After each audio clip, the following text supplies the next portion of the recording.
ఒక మాట మీద నిలబడే నాయకత్వం ఉండేది. ఒక మేనిఫెస్టో అంటే ఒక మేనిఫెస్టోలో చెప్పింది అది ఒక భగవద్గీతగా భావించి, ఒక బైబిల్గా భావించి, ఒక ఖురాన్గా భావించి చెప్పిన ప్రతి మాట కూడా ప్రజలకు మనం మాటిచ్చాం, ఖచ్చితంగా చేయాల్సిన ధర్మం మన మీద ఉంది అని చెప్పి భావించే ఒక నాయకత్వం ఉండేది. ఒక మాట, ఒక పాలకుడు నోట్లో నుంచి ఒక మాట వస్తే ఆ మాట ఖచ్చితంగా నిలబెట్టుకోవాలని తపన, తాపత్రయం పాలనలో కనిపించేది. అలాంటి మన పాలన నుంచి క్రమం తప్పకుండా ప్రతి నెల కోవిడ్ లాంటి సమస్యలు ఎన్ని ఎదురైనా కూడా ఏ రోజు కూడా మనం మన సమస్యలను చెప్పి ప్రజలకు ఇది ఎగరగొట్టాలని చెప్పి ఏ రోజు ఆలోచన జరగల మన ప్రభుత్వ హయాంలో.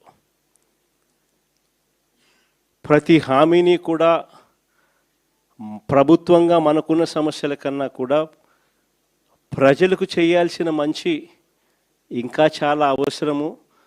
వాళ్ళకున్న సమస్యలు ప్రభుత్వం సమస్యల కన్నా చాలా ఇంకా ఎక్కువగా సమస్యలు పడేది వాళ్ళే అని చెప్పి భావించి ఎన్ని సమస్యలున్నా కూడా ముఖాన ఏ రోజు కూడా చిరునవ్వే తప్ప ఏ రోజు కూడా ఇది చెయ్యలేము అన్న మాట నోట్లో నుంచి ఏ రోజు రానిలేదు.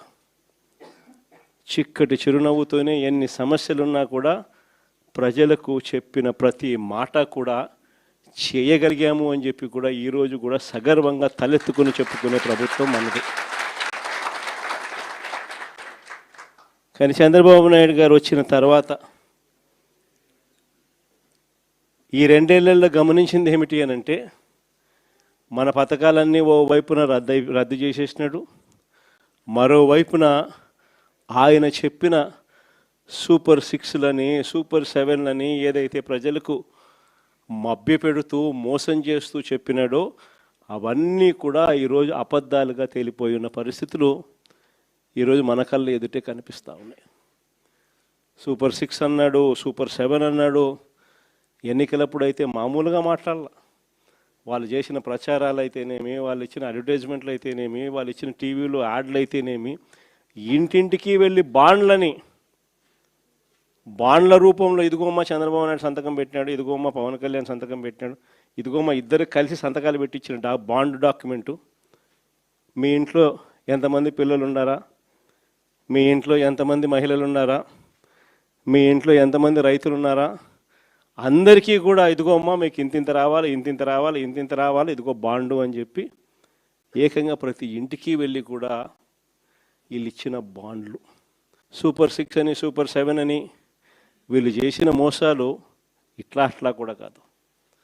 నిజంగా కూడా మనం ఎవరం కూడా ఈ స్థాయిలో ఒక మనిషి అబద్ధాలు ఆడగలుగుతాడా, ఈ స్థాయిలో ఒక మనిషి మోసం చేయగలుగుతాడా అని ఎప్పుడు కూడా బహుశా ఊహకు కూడా అందవు.